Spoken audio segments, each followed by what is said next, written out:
Today we are going to tell you about a team of police officers who went to serve an arrest warrant. An investigation team locates and captures Ricardo, a fugitive from justice for sexual crimes. Although he claims innocence, he is taken to the police station. After reviewing the case, Ricardo is acquitted, highlighting the conflict between law enforcement and compassion. The team reflects on the need to balance justice with empathy and considers integrating professionals from other areas for a more humanized approach in future investigations. Fix-a-do poor crimes in the dark. At crimeprevention. Ha 2 dias. Sign up now on Temu and get an exclusive discount. Don't wait! When you register today, you'll receive a special discount coupon to use on your purchases. Take advantage of amazing deals and save in style. Near Ricardo's residence, a man wanted by the Justice for Articles 214, violent assault on modesty, and 224, presumed violence, of the Penal Code, the criminal investigation team prepares to approach him. With information suggesting the suspect might be working at a nearby construction site, the agents activate the GPS and head to the location. Upon arrival, the investigators observe activity at the site and decide to proceed with caution. They approach discreetly, watching for any sign of the suspect. After a brief sweep, one of the agents spots a man matching the provided description. Immediately, the team moves in for the approach.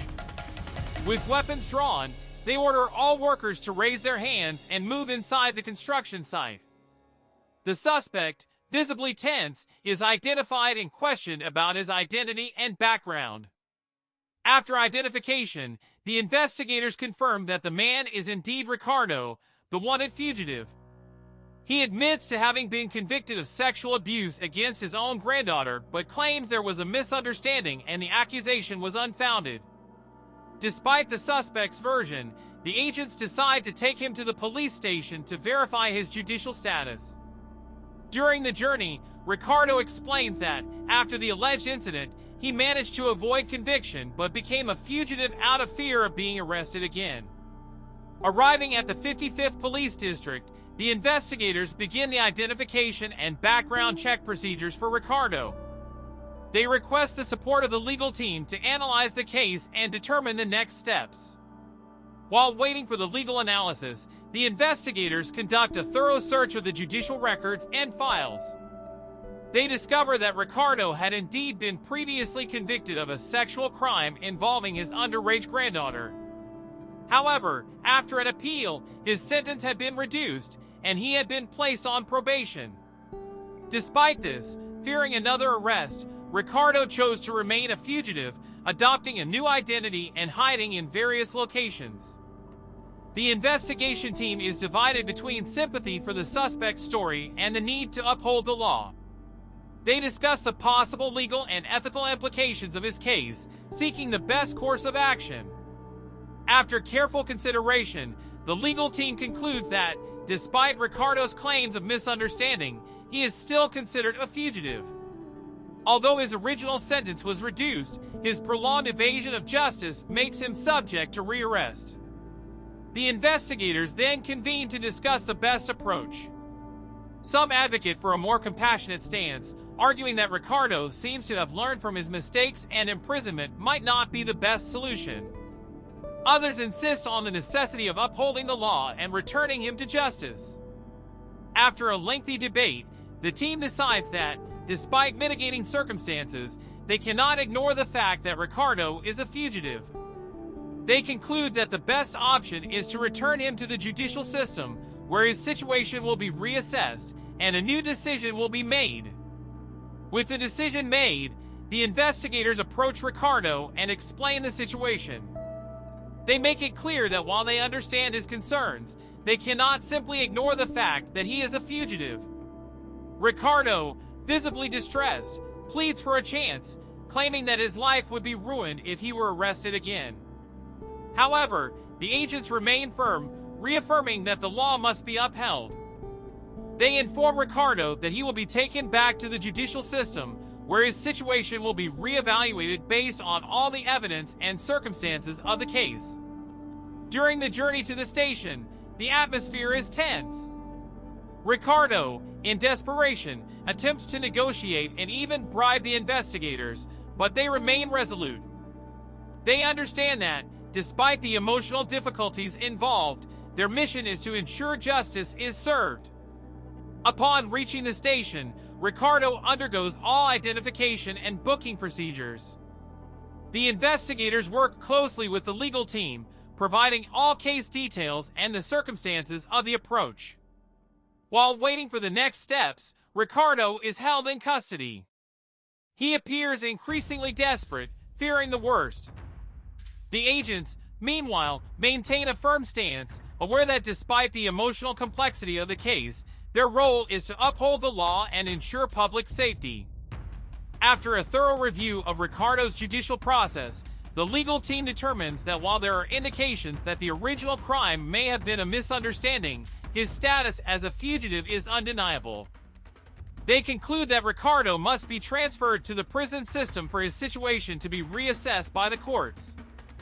The decision to transfer Ricardo to the prison system is met with great regret by the investigation team. They acknowledge the complexity of the case and the possibility that the suspect may have been a victim of injustice in his original conviction. However, the law is clear, and they cannot ignore the fact that Ricardo is a fugitive. During the transfer process, the agents observe Ricardo's distress. He cries, pleads, and even threatens, but the investigators remain firm and professional. They know that, no matter how difficult, upholding the law is their duty. Once in the prison system, Ricardo undergoes all intake procedures. His criminal record is updated, and his situation is referred to the courts for reassessment. The investigators, for their part, meticulously document the entire process, aware that their work may have a significant impact on the individual's life. In the following days, the investigation team closely monitors the developments in Ricardo's case. They reach out to lawyers and prosecutors to better understand the legal nuances and potential alternatives for the suspect. During this period, the agents reflect on the ethical implications of their actions. They question whether they made the right choice in returning Ricardo to the judicial system, knowing that his original conviction may have been unjust. Tension and doubt hang over the team as they strive to balance legal adherence with human compassion. Finally, after weeks of analysis and deliberation, justice renders a decision. Following a reassessment of the case, Ricardo is acquitted of the original charges based on new evidence proving his innocence. The investigators, relieved, recognize that despite the difficulties, justice has prevailed.